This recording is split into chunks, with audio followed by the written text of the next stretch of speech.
My concern is, why can't you sometimes be on my shoes as a South African? Before you defend and do any other stuff that you want to do just to I'm not protect defending what anybody. is happening. Listen to my statement, sir. I'm asking. Please, don't get me wrong. I'm not asking defending a simple. See, this question, I'm not fighting you. It's a simple question. If I manage to give you a place to stay in South Africa, and then you go around, you do wrong in my country, yet when you did nothing wrong before, I didn't do nothing to you. It's not the first time Nigerians coming here. We would have been some Nigerians some time back. We'll never fight with them. Do you really think we're so mad that we can just fight Nigerians out of nothing? And if you push this narrative of a black card, you are a black person, don't talk about us versus Muzungu, talk about you yourself. Because once you start comparing yourself to a Muzungu, then you are now manipulating my mind. If you are so serious about being in South Africa and be with South Africans and fight for South Africans against the Muzungu, remember Muzungu is the only people that we all were fighting. Even you in your country, you were colonized by Muzungu, France. So our struggle is Muzungus. Now you leave Nigeria, you come here in South Africa. Then when you are here in South Africa, you don't come and be with me against Muzungu. You come behind my back, you steal whatever that I have, and you start destroying me and unaliving my own children and all that there, and sell powder. You just destroying my country. Yet you entered maybe illegally in South Africa. Why do you think we must be polite about that? That's a simple question. Why do you think we must allow that nonsense when you can't allow it in your country? God bless you. We are almost saying the same thing. What is bad is bad. What is good is good. I'm not a supporter of that because where I am, I'm working. So, and yes, and everyone is working. Like so that's not a look. Wait, let us awareness. We are just making an awareness of what is happening in your what is happening in South Africa. This is a South African affairs. One of the Nigerian guy is being arrested because he's a powder dealer. Good. Yes. God bless you. Thank you. The reason I came bless you too. You guys are generalizing the issue. There's no generalization. We are talking about the topic there. Okay. You understand? Are you a powder dealer? We are talking about that gentleman. He's from Nigeria. I'm not. He's Nigerian. Obvious. He's dealing in powder. What profession can he do? You guys said the girls have already been arrested. Never. Yes, and then we are to do the Nigerian criminal where have you seen a Nigerian go to work? A Nigerian you don't work. Has been arrested. And yes, you are saying stop generalizing to everybody, every Nigerian. It's so good. Where do you work? Where do you work? Ngiyafana nonke manje nisiphathisa ikhanda kashashe bangasanifaki bangasani-aid nokuni-aida la phezulu sifuna ukukhuluma indaba zasemzansi sibe right sixoxe kahle kube mnandi sibone ukuthi singaphuma kanjani kule nkinga nesibangele zona nina sikhathele yini. Yeah, but that's who they are, man. Nigerians need to be treated as such because that's who they are. Everywhere they go, they become so arrogant because what they do, they're trying to block the reality of what is happening because that's how they live. That's who they are. This is the life they living. So we must treat them as such. And Nigerians need to be pushed back to their country, every corner, wherever they are, because they are the worst people who are they say they're representing us in the globe. Yet they are destroying us as black people. South Africa can't even go to other countries anymore now simply because of Nigerians. So we don't have to give them any airtime to talk nonsense. We just have to show them that they are cruel. They don't deserve to be in South Africa. We are being patriotic like that. Thank you. So I think whoever who will come up here, who's coming from Nigeria, once he start opening the damn mouth, he must just go down because there's nothing we can talk with these people. Instead, they make us to make noise, necessary noise. Guys, I wanted to ask the Nigerian guy the question that should now we allow them just to do what they want to do and we leave the police to take care of them? Is that what they're saying or what is this? say that. That means I can leave everything to the police hands, as if none. And I mean, we are not existing here in this country, and they are doing these things in front of us. Some of them we see, but now he want to educate us that it's the police who must deal with their issues. At the first place, I mean, why did they come here? They jump Kenya, they jump Uganda, they jump all these countries up there, coming here to make. This is another This one. guy doesn't make This is sense. another This guy one. doesn't make sense at all. You cannot tell people like you giving yourself a free ticket now that as individual we should just sit and relax and we give the police to do their job so that them as Nigerian they do what they do, they should just come and do what they do and they should be taken care of to the police. That doesn't make sense. Morning, commanders. Good morning. Monday morning. Greetings. Commanders, You know, commanders if I may just say something quickly and in a short way. Commanders, you see, the powder pushers, they get jittery when we take the law into our own hands. Because they know that they have captured the system. You know, they transport powder with police cars and stuff like that. So, you know, that's why they say that we should leave this to the police or to the authorities so that it can be a luta continua for them. It's never gonna happen, commanders. We must speak against this powder. We must fight against them. We must take the law into our own hands. We take the law into our own hands lawfully, because the South African law allows us to take the law into our own hands. You know, commanders, you'll have your memories refreshed when I tell you that there was a wife of a minister of state intelligence, Cheryl Twele. She was caught peddling powder with a Nigerian, Frank Nabolisa. You know, and they were fortunately arrested, and they are now doing a lot of time in prison.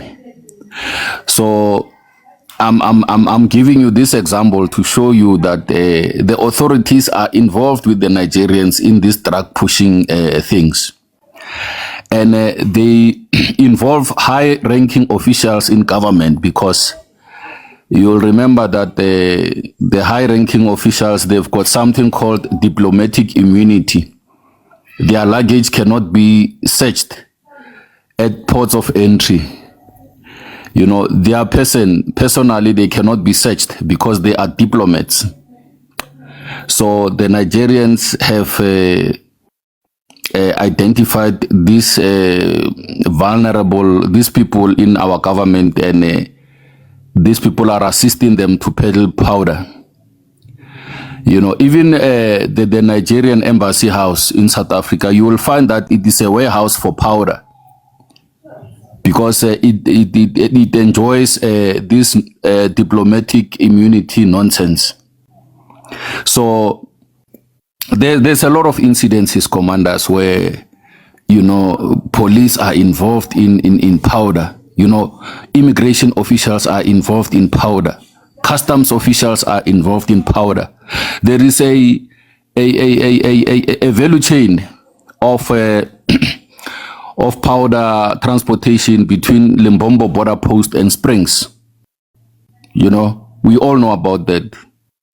There is this white powder which is expensive, which comes by way of trucks through the Limbombo border post, through Oshuk, down to the N4, and then into Springs. And then from Springs, it gets spreads into the country. You know, and there is high-ranking officials in the ANC who are facilitating that, who are directly involved in that, who are getting profit from that. So you cannot tell us that we should leave it up to the police to deal with this issue. We are not leaving it up to them. They are complicit in this powder pushing. We must fight them. And when the fight is by us communities, like I said, they feel very much unsettled. There is this thing, this hair salons of Nigerians. Those things are not saloons, commanders. A friend of mine told me those are collection points for powder. That's where powder is collected. You find a saloon where only 2 people are getting in 1 month. But then the saloon is able to pay rent and stuff like that. The rent in Hatfield, where rent ranges from 20,000, 30,000. Those things are fronts. They are not hair salons. That's where powder is being collected, and our authorities, our government knows about that. But because they get a cut from those Nigerians, they are not doing anything about it. Even Postnet is transporting powder. The Uber Eats. We all know about that. So don't tell us how to fight our fight, you guys from West Africa. We are not stupid like you think we are. We are not. We know about your movements, and when it is time to pounce, you're going to cry, uncle. All of you, you're going to cry. We're going to deal with you. You get profits from powder. You take the money, you launder the money, and you buy property in the Western Cape with that powder money. And then you come here on these platforms to play clever, to think as if you're making a legal living. You're living in a legal way. You're not living in a legal way. Once the rule of law returns here in the country, you are all going to be investigated how you got there, and you're going to lose it. You're going to lose all of your monies. Don't come here and tell us nonsense that we must involve the police in this powder. The police are complicit. The police are with you in the same nonsense. That's why you flourish. Otherwise, you are not going to flourish. They were going to arrest you, the police. Morning, commanders. Thank you so much, Commander. And that's the truth and nothing but the truth. And all the time on these platforms, we tell them that we South Africans have accepted that we've got a problem with our immigration, our home affairs, our police, and even our defense force. And even this border control that was recently implemented by Mtwaledi. We know we have issues with those people, and that's why the ANC has lost outright majority. So when they keep on coming here and telling us, tell your government or leave it to the police, we know the police are in their pockets. I don't remember the year, the specific year, but do you remember in downtown CBD in Johannesburg, there was a year where foreign nationals actually stoned at our police, and our police had to surrender. And there's a high probability our police were told to surrender because it was a high instruction from the above. Where in the world have you seen foreign nationals being able to stone the police of that certain country? In other countries where law and order prevails and there's political will, the police and the army of that country would never have slept. That night they would have raided that certain town or city and deported all those people. But in this country, because of corruption and certain diplomatic ties, it was business as usual the next day, where foreign nationals can stone police officers. There's a video, it's still there, it still circulates on social media, where labantu laba were stoning what do they call that thing, Commander? Ribita hippo makeishining. Yeah, I like a Casper, Commander. It's Is it not a a hippo. Casper? Yeah, Rona ribita hippo. Imagine they Sure. were stoning that. They were stoning the police. I think it's a few years back, and it was mostly Nigerian nationals. It's treason in other countries. That's a very big criminal offense. But in South Africa, it was business as usual. You know what? The South African was supposed to accept that this is what is happening in South Africa. Ngama foreign nationals. South Africans had to watch that through their televisions and accept, because the next day it was business as usual. When this government plays with the lives of South Africans on a daily, at the expense of South Africans, ngama kwerekwere. Now in Mozambique, there's over 2,000, 5,000 criminals that have escaped in the prisons there. They've escaped and they took AK-47s and ammunition and so forth in Mozambique. Where do you think their first destination will be with those rifles? The first destination is South Africa. And you've got a government that doesn't have a political will. You've got police that do not have a political, the police who do not have the capacity to protect citizens, but to be transporting powder, to be transporting criminals in this country. So I wish amadoda wethu can be able to arm themselves, bayekele into zabatshwala nama 2000. And arm yourself and be able to protect your communities and your families, because those people will be coming here to unalive the citizens of this country. And you know what's going to happen once citizens are unalived? It's going to be business as usual, because your government doesn't care. It's up to you and it's up to us as citizens of this country to rise, just like how Mozambicans are rising. We need to rise against these foreign nationals, because they are going to unalive each and every one of us. Amakwarakora are keeping girls as young as 6 years old. Please, I want to ask question. That is true. Can I ask question? The question I want to... Mr. Question, can't you see I'm talking? I'm on the floor. When I'm with you, your thinking question. Yeah. Now we're talking like our business as South Africans. What must we do? We'll give you a chance if it's necessary to do so. My sister, you know, it bothers me the fact that we are so relaxed. We are so relaxed, and it bothers me also the fact that our police, our police, they are the ones who are allowing all these things, and some of them we see them in our locations here, like they are collecting day by day. They are collecting money from these people. And when you check with imali yakhona bayithatha uzombona nje umuntu afika uzombona nje umuntu afika uyazi ukuthi la it's not just a car wash. A car wash but ihambisana nani powder lethi sivulo mwena hayibo yabona I car wash ihambisana nani powder, and they will go there and collect the money and leave the very same person who's pushing the very same thing. If I'm going to bottle la gas, man, I love la kamontle. Mo fel bottle la gas. Bahlupha labantu. Ngiyayibona ke lento, so iyasilupha ke lento leyo.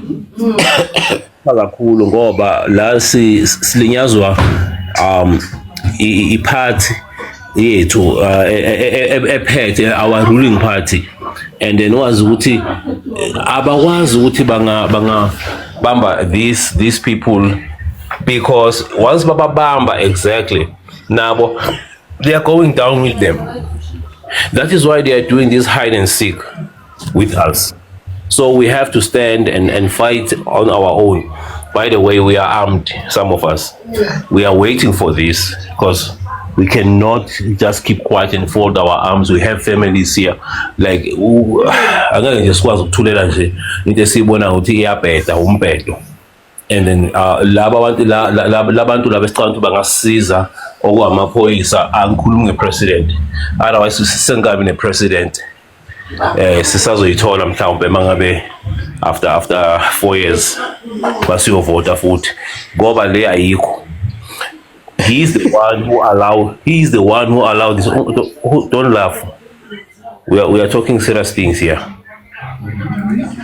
Uyangwadisa futhi. Because uyahleka ngoba uyazi ukuthi vele uhamba nani. Uvuna nina ngisho. Utheni izelana and anama business enwenzayo. Kodwa utheni izelana zogcwasa ama-shelf maphi? Wathi ama-shelf empty la. No, I think uRamaphosa nesekakhulumisa ubupresident. Mawubhekile wena yini esingayithenga ebuye Nigeria? Singadla ama igusi thina siyahlanya nale impahla zabe imenyayo. I think ezinye nje kusuke kuma vibes nje, it's just vibes. As politicians they have to meet and take pictures. He knows very well no say in South Africa is going to buy that shit from that country. Commander, you know, Ramaphosa. Sorry, Mr. King. Ramaphosa will tell you that we will get oil from Nigeria, you know, whereas there is a good quality oil in Angola. And the logistics of getting the oil in Angola to South